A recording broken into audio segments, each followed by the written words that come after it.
Actually, I want to defend reform, not revolution.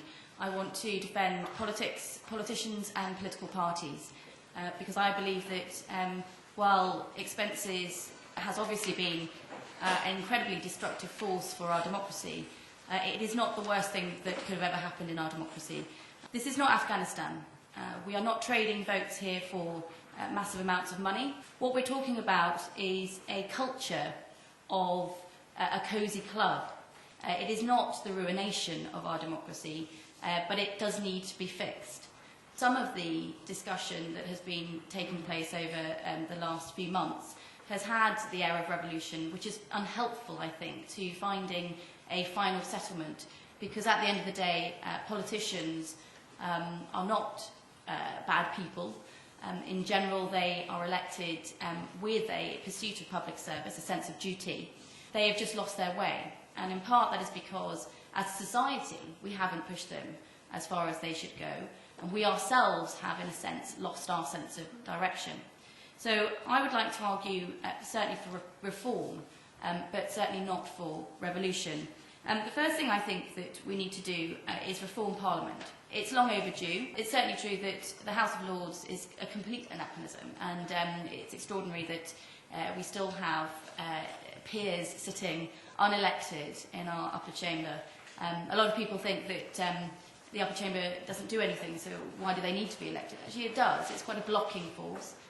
Some of the work it does is very good, but that doesn't mean that I don't think that those people there should have some sort of democratic right to be there.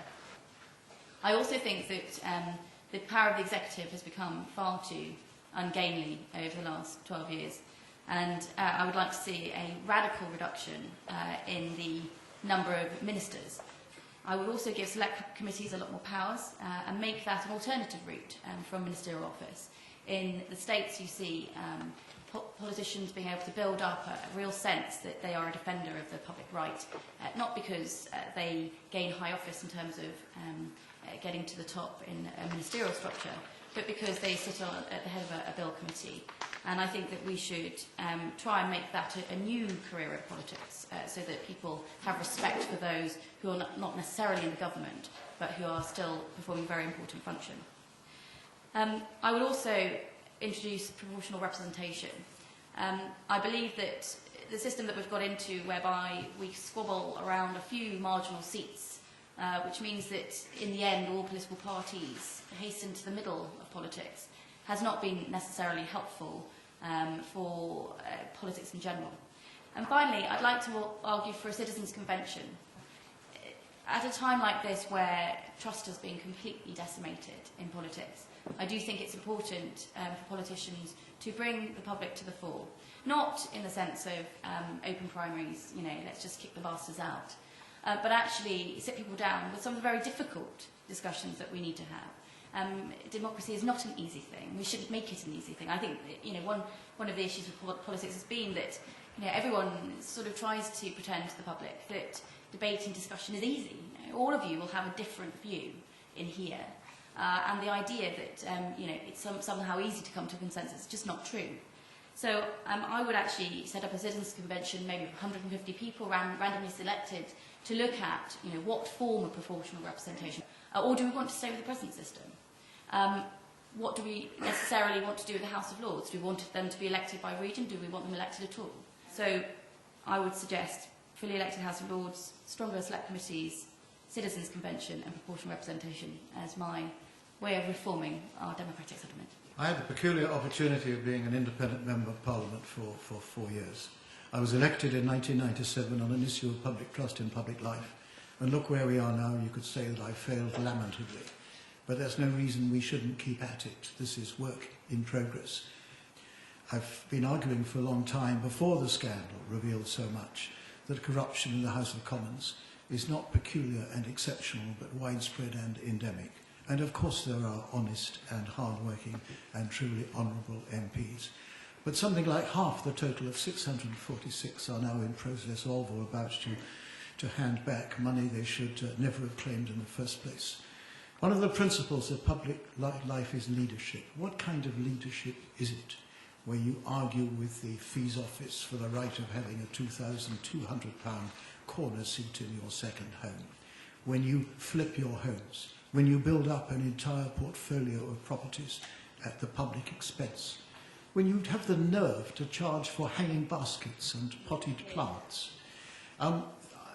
Maybe this wouldn't have had the resonance it has, but for a time of recession.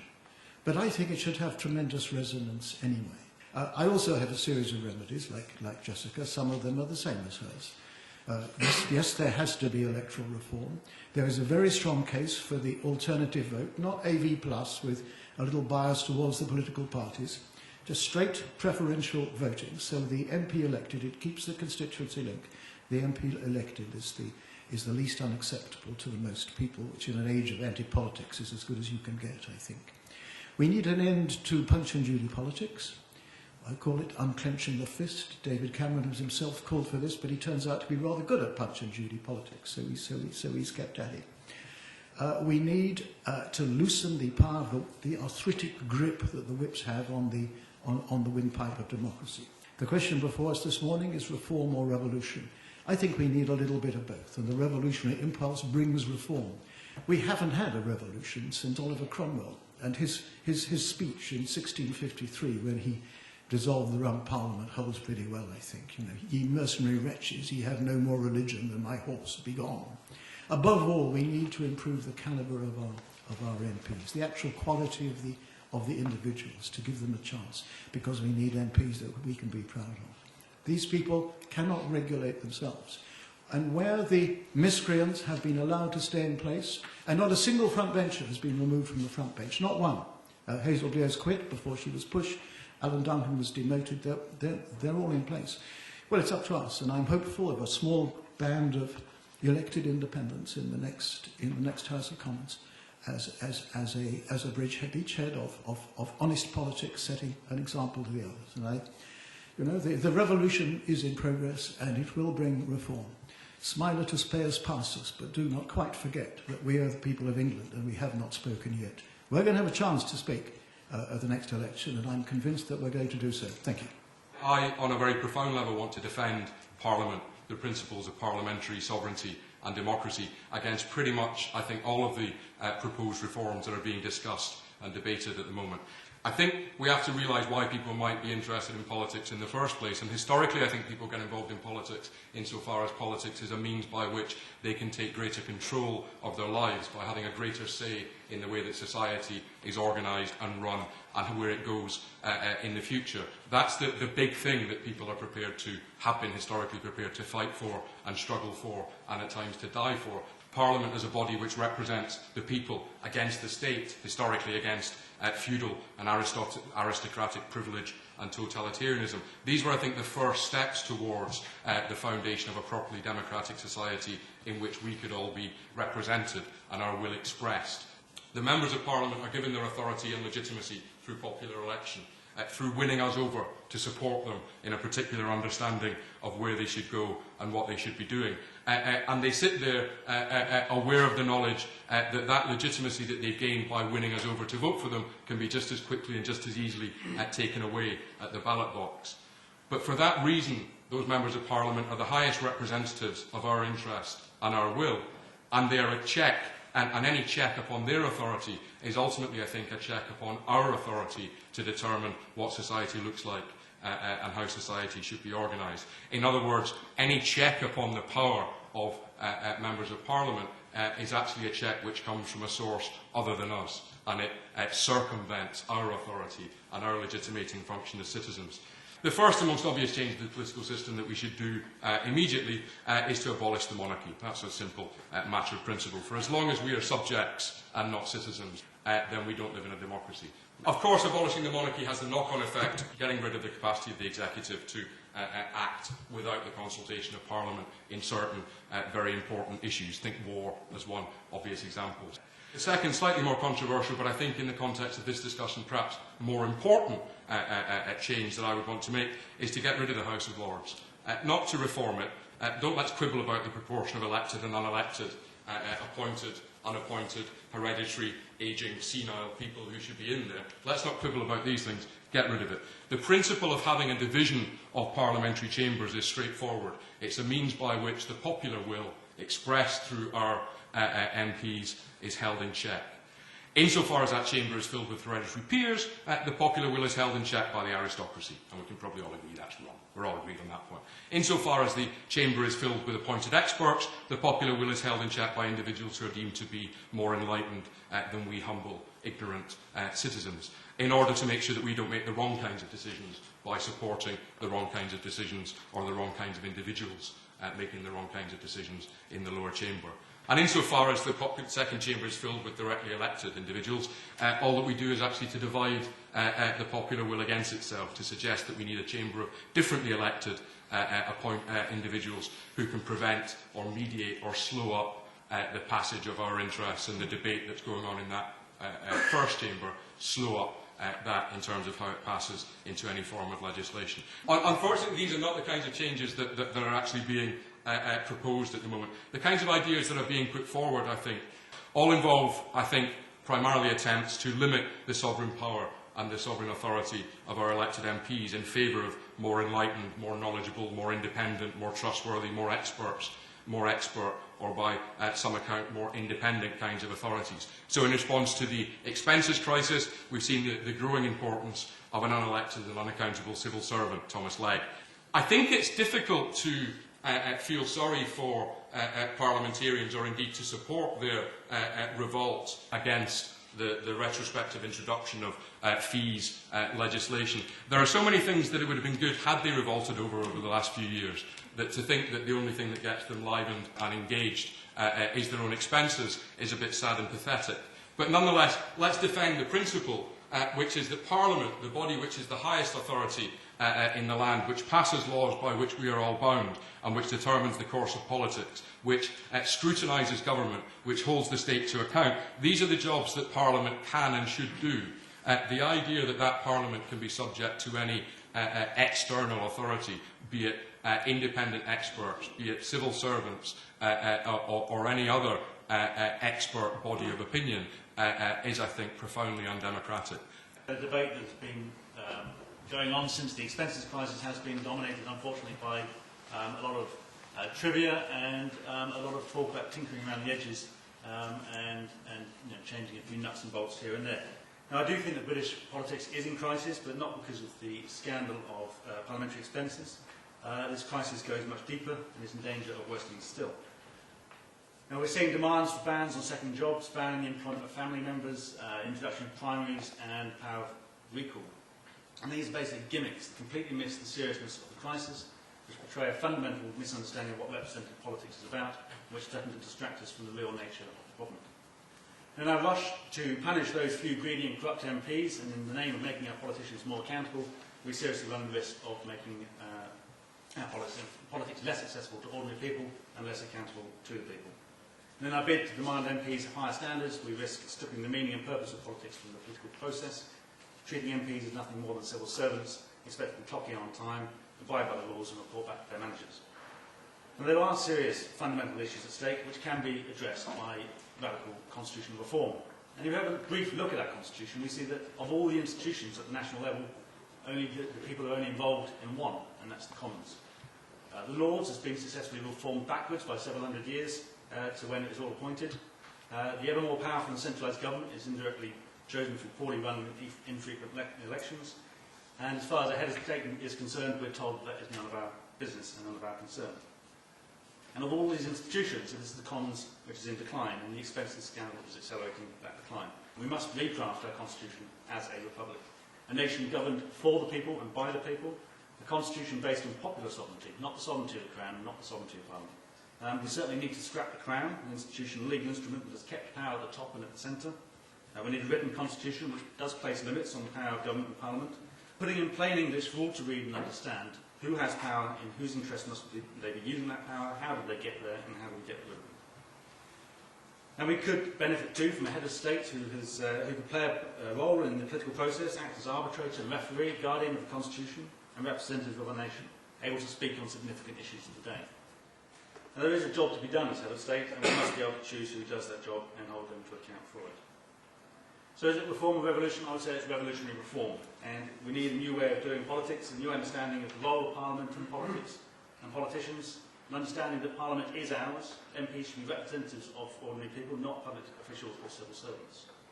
We need a new relationship between people and politicians, a new appreciation of politics as a battle of ideas, a contest between competing visions, not a beauty pageant between managers who each claim to be whiter than white and duller than dull. But it is time for genuine people's democracy, a new Commons with stronger power over the executive, fully elected upper house with full legislative powers, a written Republican constitution that allows the people to have stronger control over the Parliament, and a new settlement written. It is ambitious, but it is very doable. An act of Parliament, a referendum, fresh elections, and a new start. I want to change the world in a specific direction.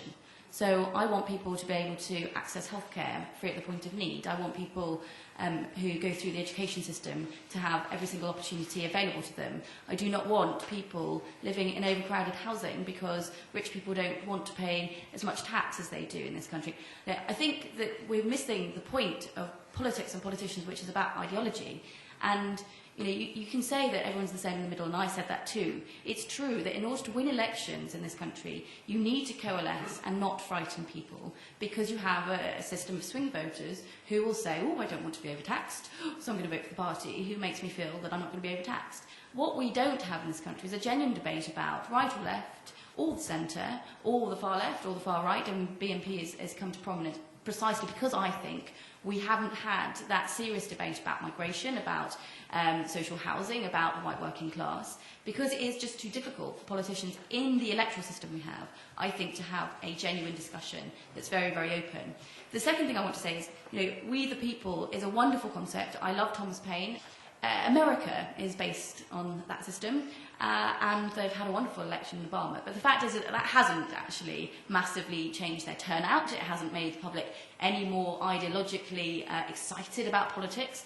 I think that you can get overexcited about abolishing the monarchy, written constitution, both are things I agree with.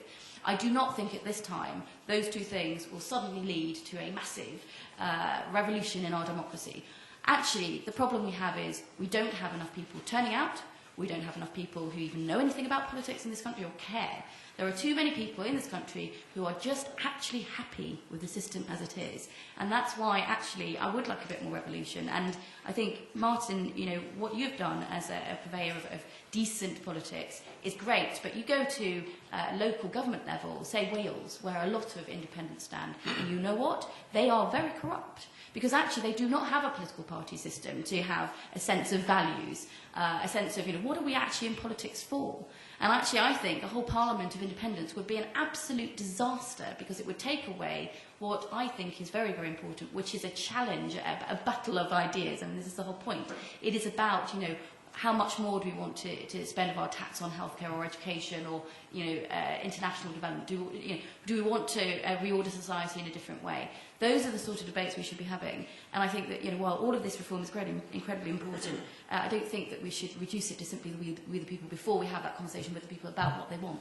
The reason that people are disengaged from politics, I don't think has anything to do with formal structures. I don't think it has much to do with the voting system. I don't think it has much to do with the expenses crisis. The expenses crisis, I think, was a very clear expression of people's mistrust and disdain for the political class, but it certainly wasn't a cause of anything. What we've had over the last couple of decades is a far more profound corrosion of political vision and political imagination, a closing down of the real ideological purchase of the ideas of left and right, of reform and revolution, an evacuation of the public sphere by the public, if you like, because the politics that's on offer, it doesn't galvanise them and doesn't inspire them. So it's not at all clear to me that a solution to that problem will come from elected politicians or Parliament. Certainly not at all clear that any kind of solution from that is going to come from making reforms within Parliament.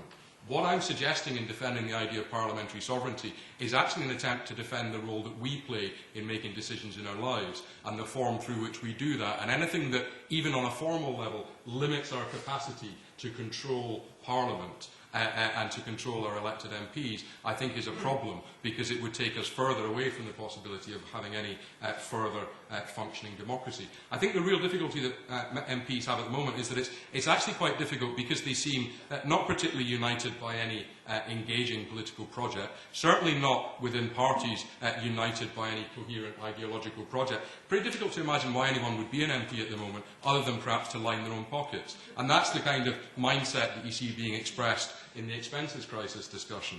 So what we end up with is an entirely managerial approach to politics, bookkeeping politics, accountancy politics. That, I don't think, is going to re-inspire the public in any way. And my concern, I guess, with what Martin suggests is precisely that we end up with, you know, as he says, the least unpopular candidate, you know, perhaps the best accountant or the best manager, perhaps the person who's squeaky clean, but not necessarily a person who actually has any kind of real political ideas, or who's going to be able to actually win over and galvanise the public to support them on anything other than the fact that they will hold up their expenses sheet and say, look, I've filled it out and I haven't fiddled it. That is not going to transform or re-inspire democracy in this country. I'm rather grateful to the House of Lords, but for the House of Lords we'd have 42 days custody without charge. But for the House of Lords, the Commons would have managed to exempt itself from the provisions of the Freedom of Information Act. I can think of no significant defence for dishonesty in our elected representatives. We're not talking bath plugs and duck islands. We're talking phantom mortgages. One thing you do know if you get a mortgage, you know the day it ends. There has been widespread dishonesty, which in any other walk of life would have the police knocking on your door. Fundamental and tinkering around the edges. Open primaries are not tinkering around the edges. Reform of the voting system is not tinkering around the edges. We are discussing serious and far-reaching reforms. The problem we have, I think, basically, is a growing gap between the government and the governed, between the politicians and the people, and I'm looking to the people to close that gap at the next election. I have the disadvantage, I think, of being the only person in the room who has been an MP and on the committee, and it's from my experience there that I have a profound understanding that MPs are incapable of regulating themselves. No other profession does. They all have outside regulators. Why should MPs alone be exempt themselves? Because then they start doing what you've seen they've been doing. Yeah, the outside regulators of the democracy are people. Yeah. If an MP commits fraud, they ought to be arrested and prosecuted. If they've done something which is morally dubious but is not criminal, then the people ought to have the power to sack them at the next opportunity. Now, the idea that you then have self-appointed experts judging on this takes away the power of judgment of the people who have put those people in Parliament in the first place. The expenses scandal in particular, what politicians are saying is, look, you don't trust us. You don't trust us to do anything. You're probably right not to trust us, because why would you trust any organisation that's self-regulating? So look, we'll get an independent in to regulate us. And rather than actually making anyone think, well, there's something more that they can be doing that might win our trust, what they're actually saying is, we'll get an independent in to regulate us, to demonstrate to you that we don't think we're capable of regulating ourselves, so you were right not to trust us in the first place. It's a rather self-defeating kind of argument. Actually, trust is something that's won. It's not given to people because they're decent. It's given to people because they actually have something to say that might win people over, and that people might think, actually, this is someone who can take us somewhere, who's worth supporting. Yeah, I found political lobbying very frustrating in the aftermath of the expenses scandal, because whenever you try to contact an MP, they always say, well, I'm afraid my whole office is currently engaged in photocopying my receipts and putting it online. And I'm not sure that this whole experience is really beneficial, because I'm actually campaigning for things that I think are very important, people's liberties being taken away, and the fact that elected representatives are out of action is a grave problem, and probably more of concern to me than those receipts. The other thing I find very frustrating lobbying is MPs saying, I agree with you, but I can't say that. I think that a return of political conscience of MPs just genuinely saying, this is what I believe, I stand or fall on these things, would be really, really great. More hustings, fewer media opportunities, more hustings during an election, that kind of thing. I'm very suspicious of the I'm not that guy kind of thing, which we saw with Nick Griffin, everyone saying I'm not Nick Griffin, and I'm not this other guy. And I think that is almost like the least accountable form of political authority, because I think that, Martin, you very much have a point about some of the limitations. I think also I'd like to hear what your views are, and what you would stand for in a positive sense, I suppose, as well as cleaning it up. So, what would the laws you'd bring through that would improve people's lives? So I think that while you know there is obviously a decadence of the state right now, I think also one of the worst things, a potential trap, is that I'm not that guy sort of thing, because I think, well, what guy are you then? And stand or fall on that. This isn't something, the expenses scandal, that has been done to the MPs. It has been done by the MPs. They did it to themselves. And in failing to challenge the power of the executive, that also is something that they have done to themselves by wanting preferment, climbing the greasy pole, and doing what the whips tell them to do. So all these things hang together. As to what I stand for honest politics. I believe that the small group of independents will be committed to challenging the power of the executive. It will demand equal representation on the committees.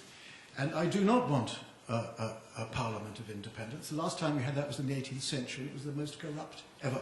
What I want to see are more independent-minded MPs, more Lothian questions, more Tandiels, more Andrew McKinleys, more Betty Boothrights. Well, we're missing this element. The absence of any kind of vibrant political debate, real contestation of ideas within the political sphere, expressed, I think, at the level of what's going on in Parliament, is the real problem. So the call for more independently minded people, I think, is a hugely important one. But I do also think that it's quite important that we ask independent of what? You know, because they may well be independent of Labour or Tory or even the far cleaner Liberal Democrats, you know, the far more honest Liberal Democrat. They may well be independent of all of those things. But the question of whether they're independent from us is, I think, the real problem. So we have, on the one hand, independent experts called in to make decisions over and above elected politicians. And on the other hand, we have people standing and saying, I'm essentially independent of politics. I'm independent of ideology, you know. I mean, I slightly feel as though we need to go through this kind of period of cleansing. I'm in favour of semi-open primaries, certainly not open primaries. I think open primaries could lead to exactly the opposite of what we need in politics, which would be people elected because they've got the most money, people because they've already got the most publicity, because they've already been on telly. You know, that's it's very, very easy for anyone who's been on telly to get elected because it's just a name recognition. People don't need to think about what they're actually standing for. On the other hand, I do think that because it looks like right across the developing world and the developed world that political parties just are not going to be bringing in new members, we do need to find ways of reaching out, and which is why I'm in favour of semi-open primaries where members get to choose the shortlist, but registered supporters of a party get to choose the actual candidate for a particular seat. Because I think what that could help to do is sort of politicise people at a very kind of soft level. Ask them in to have a bit of a vote without actually asking them to pay the 40 quid to sign up. I think we need to have this process, and I think it will take maybe 1 or 2 general elections to get back to a point where people start to trust their politicians again. But I do think that we do need an independent regulator. I think it's absurd to say that that somehow is a check on the public's ability. And the public has an ability to vote politicians in and out every 5 years under an electoral system that doesn't actually let them do that. But also, you know, really, are we expecting the public to sit down with the MPs' receipts in their homes and go, yeah, that's it, that's actually according to the rules. Nope, that's not according to the rules. I mean, I think it should all be on the internet. I very much doubt the public would do that. Well, yeah, absolutely. So we do need to have somebody who sits outside of the Commons, okay, and actually says, yes, you have obeyed by the rules, and you know this is the kind of level of trust that we put in you. I just think it's absurd. You wouldn't, you know, you do it with Ofcom, you do it with everything else. I think, for example, the Press Complaints Commission doesn't have an independent regulator, and it should do. But the point is, Parliament is very different because it's the one at the top in which we, our will, our interests are expressed. It's the ultimate decision-making body. It's the body that decides what society looks like. MPs are not managers of a company. They're people who represent us. We put our trust in them to represent our interests, and we accept what they do or we get rid of them insofar as they do or don't represent our interests. So we shouldn't treat it like any other institution. We shouldn't pretend that it's any other institution. It's a very special kind of institution. And that's why I get worried when you say that, you know, what we want to do to re-inspire people is to say that, well, you know, come and have a soft approach to politics. We don't want you to sign down on the party line. We'll give you a gentle introduction, and that will be a way of, you know, gradually over time re-inspiring you in the process. I don't see that, because I think what you actually end up doing is saying, you know, politics is nothing very special, the running of the country is nothing very special, you know, so come and have an easy go. But people ought to have proper control over MPs. We do need a proper electoral system that does give people proper control and proper choice. And also we need more frequent elections. 5 years is way too long to carry on in one parliament. You know, so you can give, and you can perhaps introduce the power of recall. So, you know, you can still have expenses being made accountable. You can publish them and so on, so that people can see what they are, and people will look. It doesn't need everybody to look; it just needs some people to look. And you know, and then you know that debate can be had in public, and the people can then decide whether they want to pursue that MP, you know, through recall or at the next election or what have you. Now, I do think that there's a slight danger of this whole talk about independence, and there's this idea that independents are, by definition, more honest than people that are joined up to parties, and I find that a very odd assumption and not a particularly healthy one. I do think that, you know, the institutions and the structures of politics do make a significant difference to the way in which public debate is had and the freedom in which it's had, and the culture, the political culture that we can generate in this country. Getting rid of the House of Lords in terms of its checks on power, for example, on the 42-day Detention Act and the Information Act, in the sense that if you got rid of this, the House of Commons, our democratically elected body, would have voted through these issues. So, and I completely agree that they shouldn't have done, but the fact was our democratic body was going to, vote through these issues, and how would getting rid and placing such risk in the House of Commons be a good thing? I agree that we should do it, but it is such a risk, and I'd like to know his thoughts on that risk. Evan Harris, I'm an independent-minded MP, I would say. I just wanted to offer three quick things. I mean, I think it's been said that the danger of the celebrity culture in Parliament may be just as bad as what we have at the moment. That in terms of open primaries and electoral reform, you can kill both birds with one stone with single transferable vote, which makes candidates from a single party compete for election with each other as well as with their opponents, and delivers proportionality and maximises voter choice. And that's overlooked, I think, by the Douglas Carswells of this world, who don't want proportionality. And the third point is the reform of Parliament. I was elected by my colleagues uniquely to a unique select committee on the reform of the House, coming out of the expenses scandal, in order to find ways of Parliament doing its job better in terms of holding the executive to account, which is a disgrace at the moment, what we are able to do. Government runs Parliament, tells us what we can debate and when we can debate it. And even when Gordon Brown wanted to set up this committee, the government wouldn't give time for the House to debate it for weeks, so we've had to do the work in a shortened time. And I was hoping Martin Bell would agree that whatever comes out of that committee, if it's reforming, people like him with his reputation have a key role in beefing up select committees, giving the control of the agenda and the timetable to the government, to force the government to use its majority to defeat private members' bills, rather than have them talked out and not be able to be accountable for their decisions. Reform or revolution? Well, I'm absolutely for revolution. I mean, who wouldn't be for revolution when confronted with this crock, this institutional crock that we're talking about today? But we're obviously not having revolution of the social and political character up to the barricades as we see it today. That's not going to happen. And that's not going to change the crock. Although I have to say, that's light years more likely to happen, light years more likely to be effective than changing this through reform of strengthening select committees and having citizen conventions. I mean, that is pie in the sky, but it's worse than pie in the sky. It's quite dangerous. It's quite a dangerous proposition, and we should be very wary of that sort of talk. You see, it is about ideas and not institutions. And the old saying, the old cliche, we have the Parliament and the people, the politicians up there that we deserve. We do. And, the fish, they are rotten and it does stink, but the fish rots from the head. And the head, in political terms, in this situation, is the people. It is we the people. We do have the politicians that we deserve. And, the revolution that is necessary is a revolution in the head. It's a revolution in the head of people. It's a revolution of ideas, a revolution in our expectations and aspirations, in our setting out a route of march, a direction in which we want to take society. The existing, political class is entirely exhausted.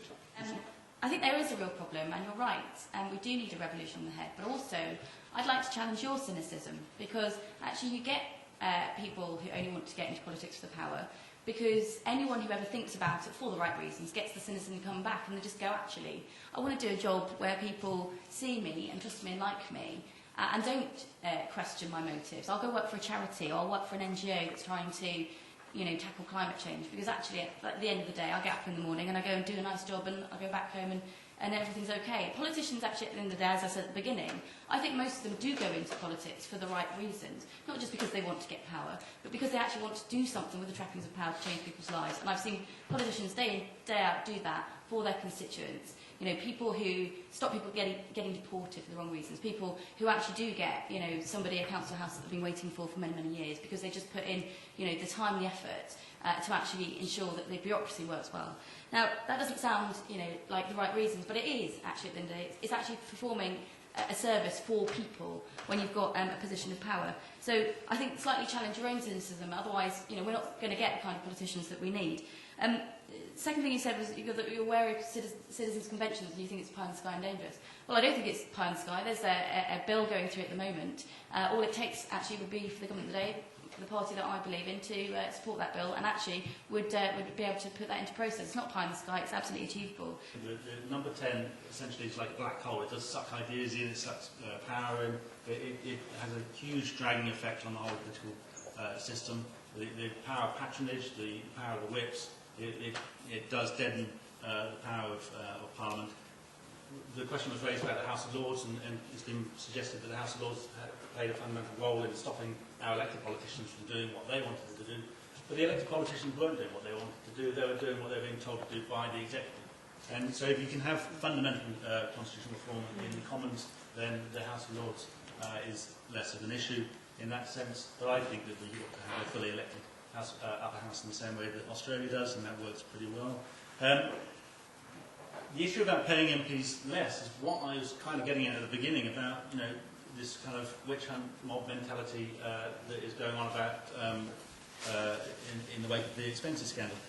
Because that would be far more damaging if we started putting limits on MPs' pay. Because in the same with this issue of some of these other issues that are being proposed at the moment to do with limiting expense claims and so on, because you are running the serious risk of Parliament being only open to the rich, and that is very, very damaging. People have to be able to get elected and then support themselves in Parliament throughout that term in office, and you cannot simply allow the millionaires to get in. Open primaries, I don't really get the point of asking constituents to first vote on the people they're going to vote on, and then vote on those people. I just can't see the point. Why not just vote on those people right from the start? I think the fundamental point here is that we need to sort of tip the whole way that we think about power upside down and think, we ought to be the ones who have all the power at the beginning, and what are we going to give to the people who are going to do the legislating and governing. And we look at it that way when we're reforming Parliament, and I think we will have much stronger checks on the executive.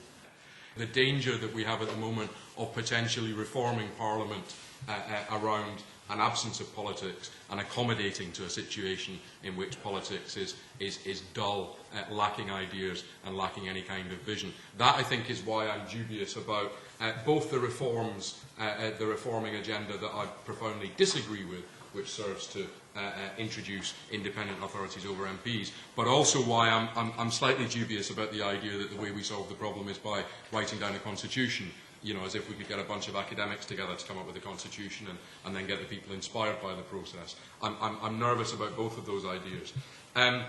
How do we connect politics to people and vice versa? Much as I want to defend parliamentary sovereignty as an expression of the sovereignty of the people. In other words, I want to defend the fact that there is no authority over those members of Parliament other than us.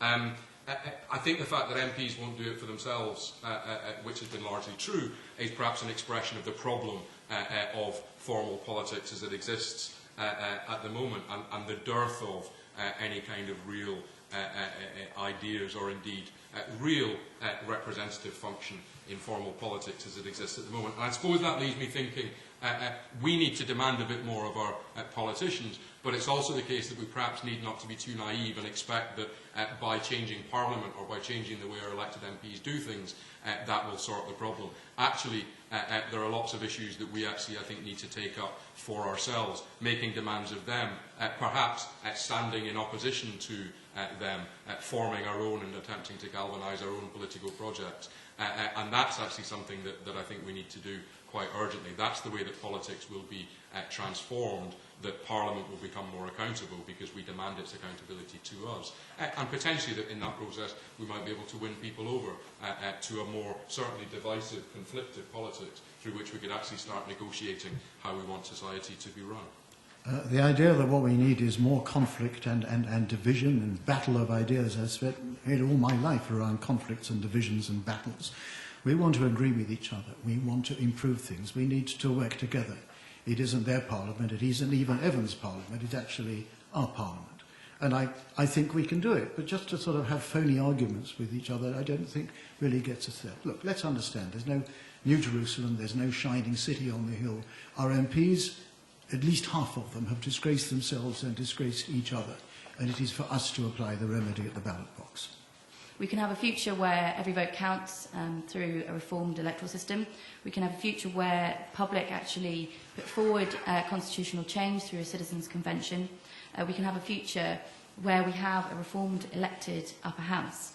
Or we can have a future where the mob takes control through open primaries, elect celebrities with a lot of money, where we don't have any discussion in politics, that people come with their own agendas without any sense of what they want to do when they get into Parliament. I think that at the end of the day, it's up to us, the people. There's been a lot of talk about the people, but we're the ones that are meant to be fighting on climate change, against poverty, against maternal mortality in third world countries. It's only if we put these issues on the politicians' plates that we will get the kind of politicians that we want in Parliament. So let's not just concentrate all on constitutional reform or Parliament itself. It's up to us, I think, at the end of the day.